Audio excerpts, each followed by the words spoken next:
Fidelidade até a morte. Será que é possível? Seja muito bem-vindo, este é o meu canal. Se você não me conhece, eu me chamo Carlos Bernardo e aqui nós estamos desenvolvendo a salvação. Esse é o segundo vídeo da série As Cartas às Igrejas, baseado no livro de Apocalipse.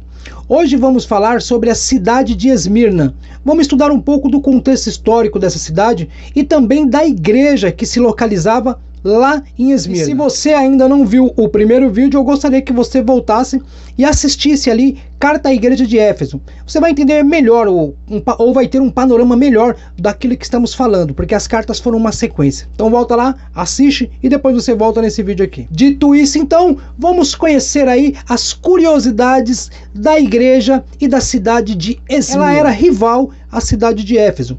Era considerada também uma das mais belas cidades da Ásia Menor. Era chamada de Flor da Ásia, para você ver como ela era bonita.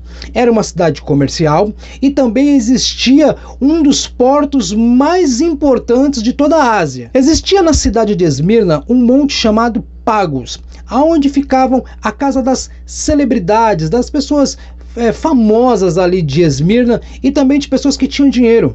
E era ali também que ficavam os templos de adoração aos deuses. Deuses como Cibeles, Apolo, Zeus, Esculápio, Afrodite. Esses eram alguns deuses que eram adorados ali naquela cidade. Hoje em dia ela é a única cidade sobrevivente daquela época. É claro que ela mudou um pouco de nome, ela se chama Esmir e fica na Turquia Asiática. E ela tem cerca de 255 mil pessoas. Esmirna havia sido fundada, uma cidade grega, por volta do ano 1000 a.C.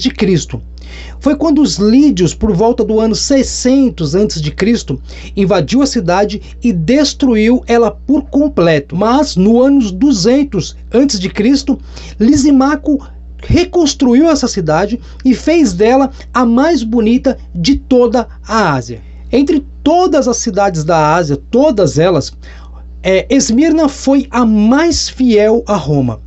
Na verdade, muito antes de Roma ser a senhora do mundo com aquele grande império romano, Esmirna já era fiel a Roma. A fidelidade de Esmirna era tão grande que por volta do ano 195 a.C., ela foi a primeira cidade a erigir um templo à deusa Roma. Olha como era fiel essa cidade ao romanismo. Já no ano 26, agora depois de Cristo, quando as cidades ali estavam disputando para ter o privilégio de levantar um templo ao imperador Tibério, quem ganhou a eleição para construir o templo foi a cidade de Esmirna, saindo na frente de Éfeso. Lá em Esmirna também tinha um estádio onde todos os anos se celebravam jogos de atletismo.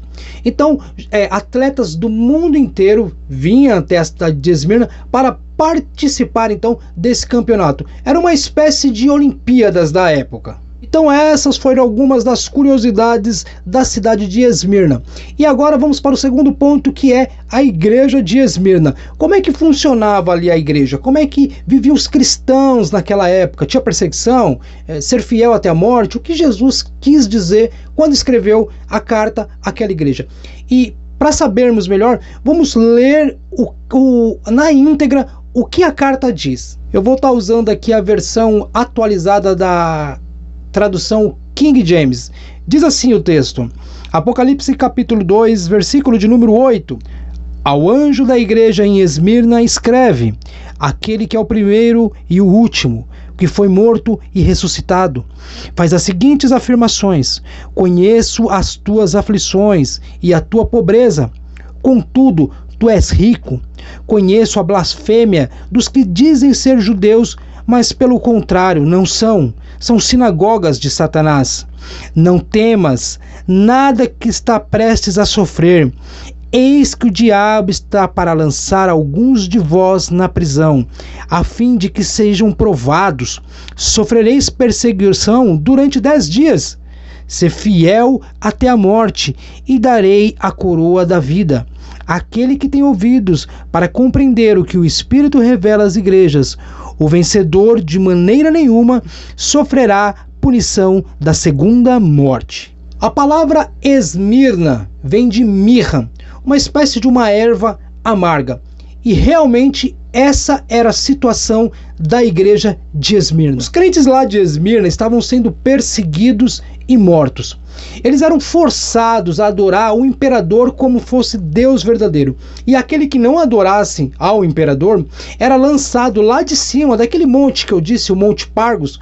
Segundo a história, cerca de 1.200 cristãos foram lançados lá de cima. E uma outra vez lançaram mais 800. A situação era dramática daquela igreja. A perseguição realmente estava acirrada para cima dos cristãos. A perseguição era tanta que 50 anos depois que foi escrita essa carta, o bispo de Esmirna foi queimado vivo. Policarpo foi queimado vivo no ano 155 depois de Cristo. Os seus algozes pediram-lhe que ele dissesse: César é o Senhor, mas ele recusou fazer. Levado então ao estádio, o procônsul então disse a ele: Jura, maldiz a Cristo e eu te porei em liberdade. E Policarpo lhe respondeu: Sirvo a Cristo há 86 anos e ele nunca me fez mal. Só o bem? Então como posso maldizer o meu rei e salvador? Depois de ameaçá-lo com feras, o procônsul lhe disse: Farei que seja consumido pelo fogo. Mas Policarpo respondeu: Tu ameaças com fogo que queima por 1 hora e depois de um pouco se apaga. Mas tu é ignorante a respeito do fogo do juízo vindouro e do castigo eterno reservado para os maus. Mas, por que demoras? Faça logo o que você quer. E assim Policarpo foi queimado vivo em uma pira de fogo. A igreja de Esmirna era uma igreja pobre. Grande maioria dos frequentantes e membros daquela igreja eram escravos. Mas a pobreza não vinha só dos escravos. Grande parte daqueles irmãos tinham seus bens, as suas propriedades saqueadas e roubadas por causa da perseguição. Eram acusados constantemente e por isso tomavam as suas propriedades. E não parava por aí. A difamação era algo comum que acontecia naqueles dias contra os irmãos da igreja de Esmirna. E essa perseguição era por causa da influência judaica. Eles eram muito influentes na política, na cultura ali em Esmirna. Uma certa vez, João chega a chamá-los de sinagoga de Satanás. Aquela classe influente judaica, aquela sinagoga que havia ali, eles incitavam muitos os romanos para prender os cristãos. E eles eram acusados constantemente. Coisas do tipo canibalismo, porque eles ali serviam o corpo e o sangue de Cristo, o que conhecemos como a ceia hoje. Então eles eram acusados de comer carne humana, de beber sangue de pessoas, porque participava do simbolismo da ceia. Essa era uma das acusações. Também eram acusados de imoralidade. Antes deles participarem do corpo e do sangue de Cristo, da ceia do Senhor, eles participavam de uma festa chamada Ágape, que era a festa do amor, e por isso eram considerados imorais. Eram acusados também de separadores de família. Uma vez que uma pessoa ouvia o evangelho e se convertia então ao cristianismo, ele logo deixava de fazer as práticas pagãs e também já não frequentava mais os mesmos lugares e também não estava ali mais servindo oferendas com seus familiares. E por isso os judeus falavam: olha, eles são separadores de família, vocês precisam prender essas pessoas, eles são contra a família. Eram as acusações frequentes que acontecia naquele período. E a mais impressionante acusação era que os irmãos da igreja de Esmirna eram acusados de ateísmo, que eles eram ateus, porque eles não se prostravam diante de nenhum Deus e de nenhuma imagem. Eles não tinham um simbolismo assim, eles não tinham uma imagem para se prostrar. Então eles eram acusados de ateus. E de revolucionários também, porque eles não queriam se prostrar diante de César. Esta era a perseguição que aqueles irmãos sofriam, as acusações que vinham, e infelizmente, e na sua grande maioria, por parte dos judeus, da sinagoga que havia ali em Esmirna. E por último, os irmãos de Esmirna estavam enfrentando as prisões. E a prisão romana era uma antessala para o túmulo, para a morte. Eles não estavam nem aí, era muito normal um prisioneiro morrer de fome, de peste ou de lepra. Essa era a situação dos irmãos da igreja de Esmirna. E diante de todo esse cenário que eu mostrei para você agora, de perseguição, de luta, de provação, a igreja de Esmirna não tem acusação da parte de Deus. Era uma igreja que nos traz exemplo a seguir. Era uma igreja de fé. Era uma igreja fiel à palavra de Deus. Era uma igreja fiel ao Senhor Jesus. Isso é muito interessante. Não havia acusação. Havia apenas consolo e promessa. Aqueles crentes eram pobres, perseguidos, caluniados, presos, e agora estavam sendo encorajados a enfrentar a morte se fosse preciso. A questão em destaque aqui não é ser fiel até o último dia da vida, mas é fiel até o ponto de morrer por essa fidelidade. É preferir a morte a negar Jesus. Jesus foi obediente até a morte, e morte de cruz.